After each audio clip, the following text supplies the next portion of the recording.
Today we'll see how we approach a case of hemolytic anemia. बात की थी ना कि एनीमिया के causes क्या होते हैं. There can be blood loss, there can be an increased destruction or decreased production. All right.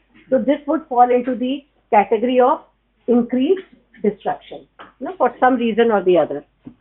So as I already said, it is an abnormal breakdown of the red blood cells which will result in anemia. The normal lifespan is 120 days of an RBC, but in this case, in case of hemolysis, it is shortened. Shortening can be from a few days to maybe a month.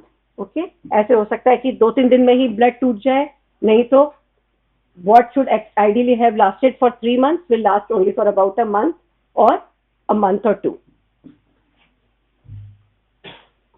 So what actually happens is, to compensate for this increased destruction, the bone marrow will start overproduction, right? Overproduction होगा और destruction already हो रहा है. If the overproduction exceeds the destruction, there will not be anemia. But if the destruction exceeds the overproduction, anemia will result. समझ में आ गया? Bone marrow तो अपना काम करेगा. जैसे hemolysis होता है, बोन मैरो ओवरड्राइव में आ जाता है और it will start producing a lot of cells. But what happens is, destruction की जो रेट होती है वो प्रोडक्शन से फास्टर होती है. तो उस केस में यदि ऐसा हुआ तो एनीमिया होगा. अगर डिस्ट्रक्शन की रेट प्रोडक्शन से कम होगी तो एनीमिया नहीं होगा. इतनी जल्दी नहीं होगा. We would still be able to see hemolysis, but the anemia that we see would not be observable very early. एक बार जब आरबीसी टूटता है तो क्या होता है, क्या चीज होती है? What will you see in the body? Clinically मुझे बताओ. Don't read this कि अनकॉन्जुगेटेड बिलिरुबिन बढ़ जाएगा और ना यूरोबिलिनोजन बढ़ जाएगा. What do you observe? Jaundice, है ना? The reason being that there is a rise in the bilirubin. That's a byproduct of the breakdown of RBC. So there is a rise in the bilirubin. Now, a lot of things can give rise to hemolysis, right? But how do we know whether it is due to infection or it is not due to infection? Would be that any time that the unconjugated indirect bilirubin is raised, then it would always be due to non-infectious causes, है ना? hemolysis हो रहा है non-infectious causes से. infection से अगर होगा तो मोस्टली डायरेक्ट बिलिरुबिन बढ़ेगा. ये चीज आपको बेसिकली एक बिलिरुबिन की रिपोर्ट देख के समझ में आ जाएगा कि साहब हेमोलिसिस हो रहा है. It is not due to infection because most of the rise is due to the unconjugated और द इनडायरेक्ट बिलिरुबिन. राइट. बहुत ज्यादा जब हो जाएगा, इंक्रीज रीअब्जॉर्प्शन हो जाएगा यूरोबिलिनोजन का, this will result in urinary urobilinogen which can sometimes result in yellowish discoloration of the urine, or if there is a frank hemolysis, it can even result in reddish discoloration. Sometimes you can see frank hemoglobin coming out into the urine. तो उसमें ऐसा लगेगा कि urine की जगह सिर्फ blood आ रहा है. There would be a difference between hematuria and hemoglobinuria. Both these things can occur in case of hemolysis. बहुत ज्यादा अगर hemolysis हो रहा है, hemoglobin अपने आप एसिड आ जाता है बाहर. That would be hemoglobinuria and not in the group of hematuria. LDH increase हो जाएगा और बोन मैरो में रेटिकुलोसाइट काउंट जो है, मतलब रेटिकुलोसाइट्स बढ़ जाएंगे, which can sometimes appear in the peripheral blood as nucleated RBCs. ठीक है, जो अपने को दिखते हैं ना. What happens when there are a lot of nucleated RBCs? ये simple चीजें हैं which will help you differentiate a normal from an abnormal CBC. Nucleated RBCs का जब नंबर बढ़ जाता है और अपन सेल कल्चर से जब उनको करते हैं तो ल्यूकोसाइट काउंट वो जो होता है वो इंक्रीज दिखाता है. The cell culture will pick up the nucleated RBCs as WBCs, है ना. ये मशीन का एक नेगेटिव एस्पेक्ट होता है. That is why when we say that any time that you suspect any disease of the blood disorder, any blood disorder, always send a peripheral blood count, peripheral blood film हमेशा भेजनी चाहिए. Peripheral blood film में वो देख के बता देंगे ये जो नंबर इंक्रीज आया था that was not because of WBCs but it was because of the nucleated RBC. Okay, so haemolysis can be intravascular and extravascular, है ना. लिवर में हो रहा है, स्प्लीन में हो रहा है. किस डिजीज में स्प्लीन में हो सकता है? रेनी सीजन में बहुत होता है. मलेरिया, है ना, स्प्लेनोमेगेली हो जाती है उसमें. और उसमें आरबीसी जो है, so that would be an extravascular. Intravascular में क्या होता है, उसमें क्या था कि फ्री हीमोग्लोबिन प्लाज्मा में रिलीज नहीं हो रहा था, इंट्रावेस्कुलर में it is the free haemoglobin that is release, that would bind to haptoglobin.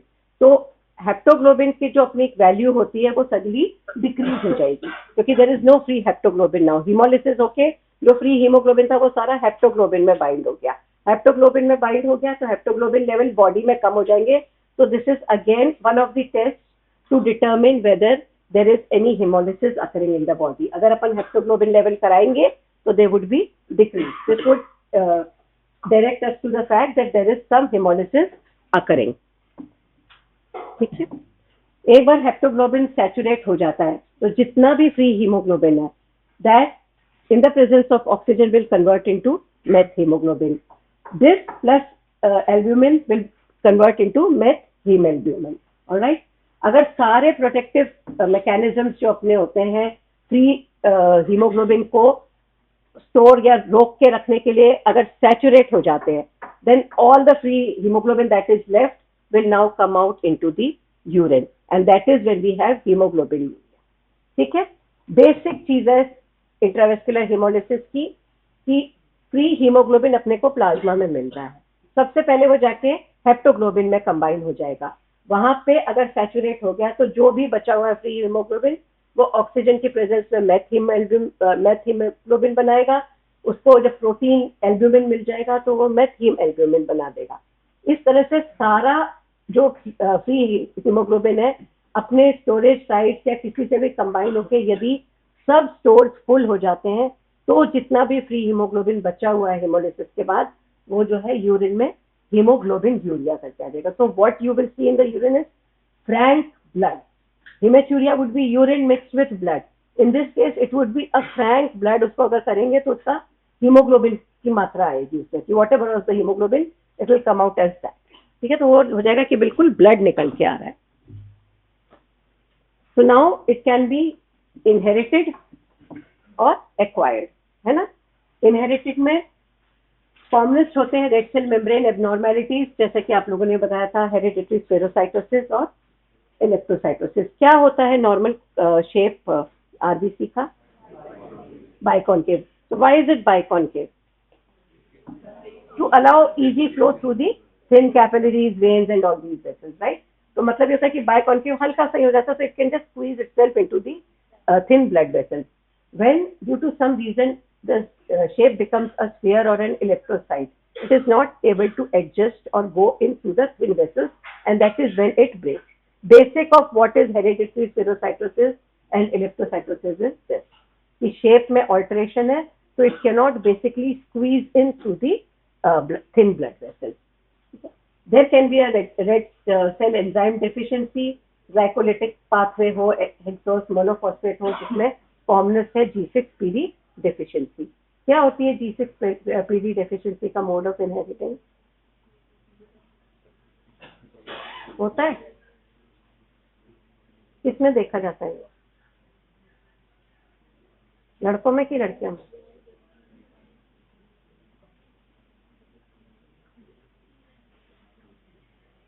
Mails में होता है ये, है ना, मेल्स में। ठीक है, तो मतलब हम लोग कोई एक मेल चाइल्ड हो, हिमोलिसिस आया हो, इनहेरिटेड हेमोलिटिक एनीमिया सस्पेक्ट कर रहे हैं, तो मेल चाइल्ड हो तो we always going for a G6PD deficiency. Why is it important? ऐसी कौन सी ड्रग्स है जो कि जिसको G6PD डेफिशिएंसी, उसमें वो ड्रग लेते ही हिमोलिसिस हो जाता है? एंटी मलेरियल भी होते हैं स्पेशली, ऑलराइट। या हीमोग्लोबिन में कोई प्रॉब्लम हो, है ना, इनहेरिटेड डिसऑर्डर्स में, जैसे कि थैलेसीमिया या सिकल सेल डिजीज, ऑलराइट। ये these are the inherited disorders. Acquired में it can be immune, autoantibodies हो, SLE हो, कोई ड्रग्स हो, जैसे अपन लोगों ने अभी बात की, a lot of chemotherapeutic drugs can cause hemolysis, a lot of sulfonamides can cause hemolysis, in some people even cephalosporins can cause hemolysis। ठीक है, अगर वार्म एंटीबॉडीज होती हैं in case of autoimmune hemolytic anemia, all right, it can be due to warm or it can be due to cold antibodies. If there are warm antibodies, then it most likely causes drugs and malignancies. If there are cold antibodies, most likely causes infections or lymphomas. This is done through a test. Warm antibodies or cold antibodies. मतलब क्या होता है, जिसको भी autoimmune hemolytic anemia warm antibodies है, the moment the body temperature rises, the blood will start breaking. ठीक है. सर्दियों में जिनको कोल्ड एंटीबॉडीज है, जैसे ही ठंड बढ़ेगी उनसे ब्लड टूटना शुरू हो जाएगा. ये चीज होती है. Beyond a certain temperature they are not able to maintain their RBC. Antibodies हो, रिपीटेड ट्रांसफ्यूजन अपन दे रहे हैं for any reason, pure red cell aplasia, in malignancies, in thalassaemia, sickle cell anaemias, if you give repeated transfusions, what you are actually introducing is a foreign body into a person. तो उसमें allosensitization होता जाएगा. So this will result in red cell antigen induced hemolysis. ठीक है. Non immune जिनके prosthetic valves होते हैं, उनमें चांसेस होती हैं कि ब्लड हार्ट में जाएगा, वहां पे उसको वाल्व पे टकराएगा, टूट जाएगा. This is specifically in children or adults who have been operated for rheumatic heart diseases, valvular diseases. ठीक है. ड्रग्स हैं, कॉपर वेसल्स में अपन जब पानी पीते हैं, है ना, ये टॉयज बच्चे जो होते हैं उसमें जो पानी पी लेते हैं, excessive copper can also result in hemolysis. Burns or drowning, these are again non-immune causes of hemolysis. एक बेसिकली इंसल्ट हो रही है बॉडी को, उसकी वजह से बार बार ब्लड जो है टूटने लग जाएगा. Or that can be acquired abnormal membrane as seen in paroxysmal nocturnal hemoglobinuria. How do you approach a case of hemolytic anemia? Plan of action क्या है? Most important would be the history taking. आपको detailed history लेनी है. क्या as है, क्या कब से ना ऑब्जर्व किया है कि बच्चे को ना या तो पैलर है या कहीं से ब्लीडिंग हो रही है, हिमेचूरिया हो रहा है, हीमोग्लोबिन यूरिया हो रहा है, कितना उसका कंसंट्रेशन है, कितना करीब वॉल्यूम आता है, क्या वो इंक्रीज हो रहा है, क्या कोई एग्रेवेटिंग फैक्टर्स है, क्या कोई रिलीविंग फैक्टर्स है. All these things are very important in history taking. Just a simple history taking will lead you to what could be the probable diagnosis. क्या कोई ड्रग अब्यूज या एक्सीडेंटल पॉइजनिंग की history तो नहीं है. Clinical examination करेंगे. What do you look for in clinical examination? What is that one specific thing you would be looking for?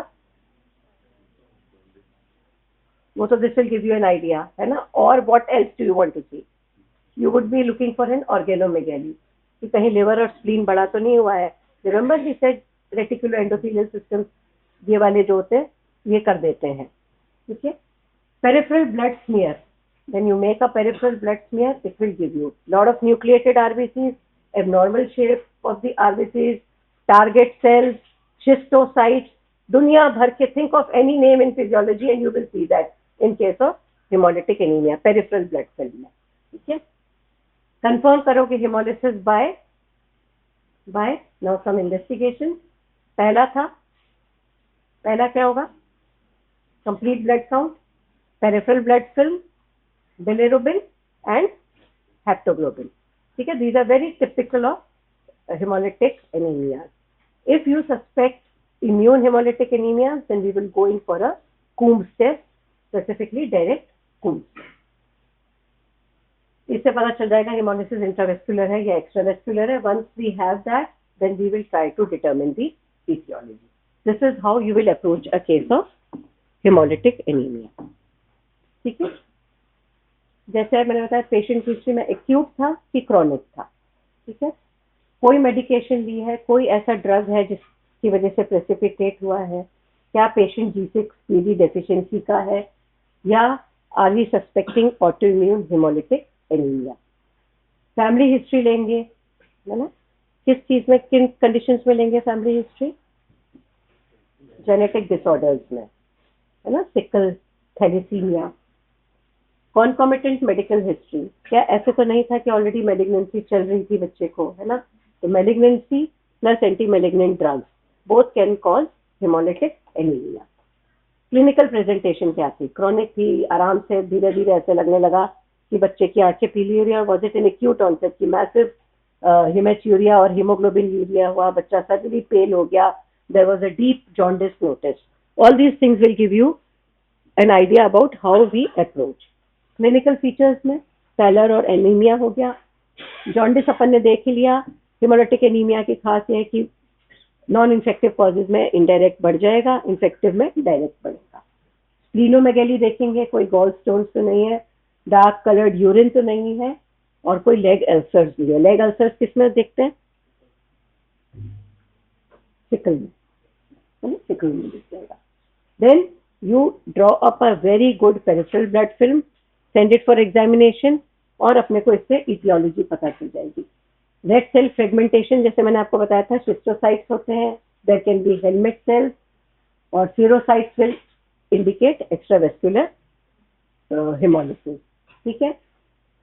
Polychromasia and nucleated RBCs are indicators of increased erythropoiesis. As I already told you, in a peripheral blood film, अपने को CBC cell Coulter पे तो WBC count increase दिखेंगे, लेकिन अगर अपन peripheral blood film करेंगे तो उसमें पता चल जाएगा कि वो जो रेज नंबर ऑफ डब्ल्यूबीसी थे, most of them are basically nucleated RBC.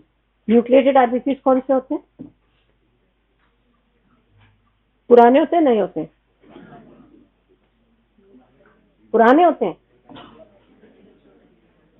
मतलब वही तो आके मैच्योर होंगे ना, तो वो तो नए होंगे, है ना, ठीक है। सो hemoglobin would be decreased, unconjugated bilirubin would be increased, LDH or lactate dehydrogenase would be increased, you will see increased reticulocytes, and there would be an increase in urobilinogen. Additional features जो अपन कराते हैं थोड़े से costly होते हैं। Haptoglobin जैसे बताया था कि वो रिड्यूस हो जाएगा because all the free haemoglobin will go and bind to haptoglobin. Methaemoglobin increase हो जाएगा क्योंकि the haemoglobin will bind to with oxygen will form methhemoglobin, right? Positive urinary haemosiderin होगा और हीमोग्लोबिन यूरिया अपने को देखने को मिल सकता है। ये थोड़ा सा एक्स्ट्रा वेस्कुलर और इंट्रावेस्कुलर है। These are things sometimes that are asked, ठीक है। On a routine blood film you will see polychromatophils in both extra and intravascular. Reticulocyte count can be increased in both, because in both the cases there is hemolysis and the bone marrow is going into overdrive. On bone marrow examination, again because there is an overdrive, you will see erythroid hyperplasia in both. Plasma or serum bilirubin in both these cases would be unconjugated. Heptoglobin in case of extravascular would be absent or reduced, but in case of intravascular it would always be absent. क्यों? क्योंकि सारा haemoglobin उसमें bind कर गया है ना, so there is no free heptoglobin. That is why बताया था ना इंट्रावेस्कुलर में कि haemoglobin will bind to first all heptoglobin. Lactate dehydrogenase would be increased in extravascular but would be markedly increased in case of intravascular. Urine में bilirubin would be present in both. We'll be able to see a yellowish discoloration. In case of intravascular hemolysis, specifically severe cases, you will see hemoglobin in case of intravascular if you do a urine examination. All right. So in case of hemolytic anemia, the one specific disease that we have to study is thalassemia. This is an inherited disorder. अपना centre जो है वो thalassaemia के लिए specially है, महात्मा गांधी। तो remember, कुछ भी हो जाए थैलेसीमिया का तो एक केस 100% आएगा, 100% आएगा। You will either get it as a long case or you will either get it as a short case, but almost all of you will get a case of thalassemia. All right. So we all know that this is an inherited disorder and it is an autosomal recessive disorder. Autosomal मतलब irrespective of the sex of the child, है ना, it can happen in anyone. This is just a small history. Basically American pediatricians थे coolie and ली, जिन्होंने ये describe किया था। उन्होंने देखा कि जो ग्रीस से जो माइग्रेंट्स आके यूएस में सेटल हो गए थे, है ना, उनमें एक स्पेसिफिक डिजीज थी जिसमें बार बार ब्लड टूट जाता था, तो उन्होंने उसको कूलीज एनीमिया, क्योंकि खुद ने डिस्कवर किया था तो उसको अपना नाम दे दिया Cooley's anaemia. That same thing is now known as thalassaemia. ठीक है. Disease was found in the immigrants but discovered first in the US. इसी टाइम पे इटली में रिटी ने एक डिस्क्राइब की थी डिजीज, कूलीज एनीमिया से सिमिलर थी लेकिन इतनी ज्यादा सीवियर नहीं थी. दैट वाज, वो उसने भी उसको अपना पूरा लंबा चौड़ा नाम दे दिया, but we now know it as thalassaemia intermedia. ठीक है. सारे ये नाम याद करने की जरूरत नहीं है, थोड़ा बहुत कभी कुछ, और स्पेशली हो सकता है प्री पीजी में ये हिस्ट्री में आ जाए, है ना, कि Cooley's anaemia presently known as thalassaemia major, Rietti's anaemia presently known as thalassaemia intermedia. Right. Ultimately Whipple and Bradford ने इसको नाम दिया थैलेसीमिया. थैलेसा होता है, ग्रीक वर्ड होता है great sea, because it was found in Greek immigrants और people who had immigrated from around the Mediterranean sea. तो बड़े से समुद्र के पास था तो उसने उसको नाम दे दिया थैलेसा. और हामा मतलब होता है blood, that is why this was given as thalassaemia. And it was in 1938 that it was recognized as a genetic disorder. This is a picture which will tell you how it is inherited. ठीक है. मैं हमेशा एक example देती हूँ. Just imagine if Dhritarashtra and Gandhari, मालूम है कौन है ना, महाभारत में कौरवों के मम्मी और पापा. मान लो अगर दोनों थैलेसीमिया कैरियर होते तो शायद कभी महाभारत नहीं होती, है ना. 25 बच्चे तो पहले ही मर जाते, है ना, थैलेसीमिया मेजर वाले. बाकी जो 50% कैरियर्स होते उस वक्त तो कुछ अंदाजा था नहीं कि डाइट कैसी होनी चाहिए, है ना. कुछ हमारे को हो सकता है added on iron deficiency anaemia हो, तो है ना वो लोग सारे टाइम एनीमिक रहते, बेचारे स्थिति में ही नहीं होते कि कोई लड़ाई लड़ लेते. तो जब 100 ही आगे काम नहीं आए तो वो उन 5 के आगे 25 तो क्या ही काम आते, है ना. तो just think of it like this कि if the mother and father both are carriers, this is something you have to understand. In all autosomal recessive or disorders, both the mother and father would be carriers. There's a 25% chance that the child would be affected, a 25% chance that the child would be normal, and a 50% chance that the child would be a carrier. So 25% chance in every pregnancy. ये ध्यान रखना, है ना. ये नहीं बोल देना कि अच्छा आपके 4 बच्चे हो गए, एक थैलेसीमिया है, बाकी 3 ठीक है, अब आप 5वां बच्चा तो गारंटी है कि उसको नहीं होगा. No, 25% chance in every pregnancy. Okay. Why am I insisting it is an autosomal recessive disorder? Autosomal इसीलिए क्योंकि क्या होता है, फर्स्ट टाइम वो जैसे ही पता चलता है थैलेसीमिया है, the first thing they will do is stop breastfeeding कि मदर्स मिल्क से आया है. It requires a lot of counseling to first convince the father in Indian families to go in for a blood test, है ना, and then to tell them that 50% आपकी वजह से और 50% मदर की वजह से, क्योंकि it is very easy to put the blame on any one of the parents, है ना. हमारे तो पीढ़ियों तक नहीं है, and then we have to tell them you've been lucky कि भी आपके कोई ब्रदर और सिस्टर या आप खुद जो थे वो थैलेसीमिया नहीं थे, because your parents maybe only one of them was a carrier. You understand? तो ये समझना अपने को बहुत जरूरी है. अनलाइक हीमोफीलिया वी नो, है ना, मेल्स वुड बी अफेक्टेड. तो उसमें तो आ ही इसीलिए रहा है. अब उसमें क्यों आ रहा है मेल्स में ही? सेक्स लिंक्ड है, और just a carrier status in the X mother is enough to produce the disease. Okay. तो patients with beta thalassaemia major, जो पहले के अपन कूलीज एनीमिया बोलते थे, है ना, अब उसमें क्या होता है, there is a difference.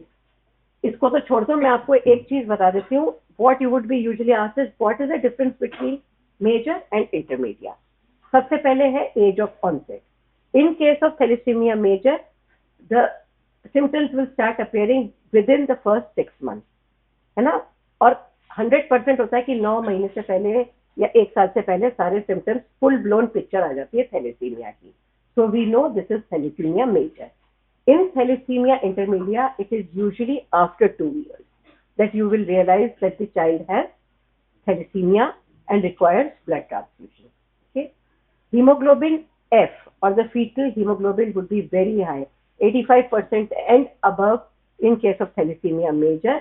In case of intermediate, it can vary from between 40 to around 80%. Okay? ये सारी चीजें अपने को मालूम ही है. एनीमिया होगा, है ना, hepatosplenomegaly करके आएगा. In younger age group, if the child is an infant, there would be listlessness, the child would not be taking breastfeed properly, and the mothers would come up with a complaint कि feed नहीं लेता है, एकदम सफेद सफेद है और बिल्कुल खेलता नहीं है बच्चा. These are the complaints that the parents usually bring when they bring in infants with thalassemia major.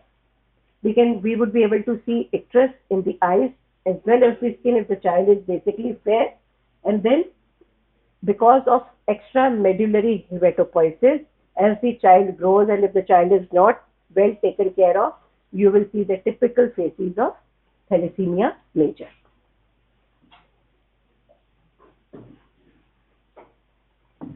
Okay? So what is important is that once the child is diagnosed, you have to counsel the parents that this is the disease, and now to sustain the life of this child requires regular blood transfusion. Thalassaemia major को समझने का सबसे अच्छा तरीका ये है कि जब आपके पास थैलेसीमिया मेजर का बच्चा आता है, अगर आप उसको कुछ भी नहीं करते हैं ना, we do not transfuse, we do not bother about anything, these children will not live to more than 4 to 5 years. इससे ज्यादा उनकी लाइफ नहीं होती. If you transfuse regularly but do not bother about chelation, then these children hardly go into the second decade of life. If these children are properly transfused, properly chelated, then they can live up to 40 to 50 years of age. ठीक है? अब तो awareness बढ़ रही है, so a lot of thalassemia major children are becoming doctors, they are getting married and they are having children. तो ऐसी disease नहीं है कि एक बार हो गई तो बस लाइफ खत्म हो गई. What is required from our side is a very good counseling and to convince the parents on what sort of diet they should give the child, what should be the interval of transfusion, and when do they begin chelation, and what is the ideal level of iron that would be measured as ferritin that should be maintained in the body. What actually happens is, in case of thalassemia major, these children do not have a mature liver. Alright, that's a part of the disease. So every time that you transfuse, the blood will break. हो ही रहा है, इसके hemolysis तो हो ही रहा है. All that hemolysis will cause an increase in the bilirubin. The liver is not able to handle it. तो निकल तो रहा है bilirubin भी, पर iron भी तो साथ में निकल रहा है ना, क्योंकि hemoglobin में iron होता है. So what happens to that extra iron? It will start going and sitting in the various organs of the body. Heart में, liver में, and pancreas are the favorite sites of iron. सबसे पहले उधर ही जाके. If you and I take repeated transfusions for any reason, you know, our liver is mature enough to handle that extra iron. अगर हमको किसी वजह से 4-5 महीने लगातार ब्लड ट्रांसफ्यूजन देना पड़े, तो हम लोगों में फेरिटिन नहीं बढ़ेगा, because our liver would be mature enough. In these children, it is not mature enough, so all that extra iron is actually not thrown out of the body but gets deposited, and the fact that it gets deposited in the various organs results in the comorbidities. Thalassaemia के बच्चों को later on in life diabetes हो सकती है, क्योंकि pancreas में सारा iron deposit हो गया, उसका फंक्शन अफेक्ट हो जाएगा. लिवर में आगे जाके वो हो सकता है cirrhosis because of a lot of iron deposition. Heart में it can affect the myocardial function and can ultimately result in death. Most of the times, children suffering from thalassemia major will die because of iron deposition in the heart. कैसे समझोगे उसको? This is how our heart beats, right? So when the iron starts accumulating, this beating somehow slows down, and one day the heart contracts and then doesn't expand at all, and this results in the death of the child.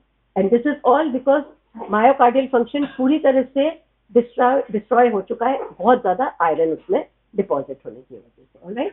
So what is required is a long-term transfusion therapy. Long-term transfusion means as long as the person is alive, you have to give transfusion. maintain a hemoglobin of at least or more than 9.5 grams per deciliter. पहले हुआ करता था कि 6-7 पे करा देते थे.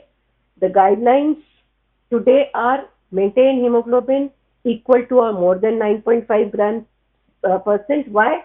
Because we want a normal growth of the child. है ना? एनीमिया का जैसे अपन ने पढ़ा था ग्रोथ भी अफेक्ट होती है. We want a normal growth for this child, so we will maintain a hemoglobin to this level. Once the transfusion levels have reached a certain volume, we have to begin iron chelation, and this too continues lifelong. If along with splenomegaly you see hypersplenism, क्या difference होता है दोनों में? Term सुना हुआ है स्प्लेनोमेगेली? क्या होता है? मतलब enlargement of the spleen. What is hypersplenism? Now there are different. Splenomegaly size would always be increased. ठीक है? Hypersplenism size may or may not be increased. ठीक है? Splenomegaly blood cells would be normal. Hypersplenism at least 2 cell lineages would be affected. You will either see thrombocytopenia anemia or you will see leukocytopenia or thrombocytopenia and or anemia. या तो कोई 2 lines या तीनों के तीनों lines affect हो जाएंगे. That is hypersplenism. ठीक है? The moment you do a splenectomy in case of hypersplenism everything will revert. Okay, सब कुछ नॉर्मल हो जाएगा. But then that doesn't mean कि थैलेसीमिया में अगर अपन स्प्लेनेक्टमी कर देंगे तो उनका हीमोग्लोबिन हमेशा के लिए नॉर्मल हो जाएगा. That doesn't mean that, because that is a haemoglobin structure deformity, है ना, thalassaemia. Why would that person require splenectomy? A person with thalassemia major only if the splenomegaly also shows features of hypersplenism. In that case, splenectomy is advised. Okay? Of course, the only curative option right now is allogenic hematopoietic transplantation. Allogenic from a donor, not your own bone marrow. ठीक है? Yellow मतलब होता है दूसरे का, auto मतलब होता है खुद का. कुछ एक डिजीजेस में अपन लोग ऑटोलोगस ट्रांसप्लांट करते हैं, but in case of thalassemia it is allogeneic, that is from a donor, matched और mismatched whatever. We go in for a hematopoietic stem cell transplantation. And then supportive measures. Supportive measures में क्या आता है? सबसे important क्या होगा? Most important in supportive measures would be counseling. Counseling regarding genetic nature of the disease, counseling regarding diet, and counseling regarding taking care of the present sick child. ठीक है? Affected child.